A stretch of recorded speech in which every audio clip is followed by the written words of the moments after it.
পয়সা পাচ্ছি না, সমস্ত খাতের পয়সা যতদিন আমরা না পাচ্ছি ততদিন আমরা এই আন্দোলন চালিয়ে যাব। আমাদের ন্যূনতম ভাতা 15,000 টাকা করার রিকোয়েস্ট করেছি আমরা, কারণ আমাদের যে খাটনি 24 ঘন্টা পরিষেবা, তাতে আমাদের এই পয়সায় কিচ্ছু হয় না।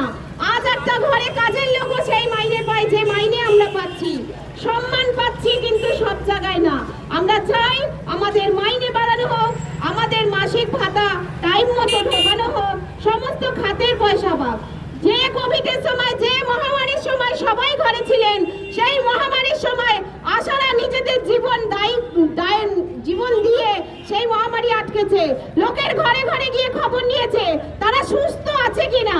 সেই সূত্রে আমাদের বলা হয়েছিল যে কিছু টাকা আশাদের পরিবারকে দেওয়া হবে, তার জন্য বিএসএনডি ক্যাম্প বলো, ইনজেকশনের ক্যাম্প করা হয়েছিল, সমস্ত জায়গায় আশারা জীবন দিয়ে খেতে দিয়েছে, কিন্তু সেই টাকা আশারা পায়নি। কোনো রকম কোনো টাকা আশারা এখনো পর্যন্ত পায়নি। শুধু বীরাঙ্গনা নারীর সম্মান দিয়েছে, শুধু প্রতিশ্রুতি দিয়ে যাচ্ছে সরকার। সরকার আমাদের দিকে দৃষ্টিপাত করুক, এটাই আমাদের দাবি।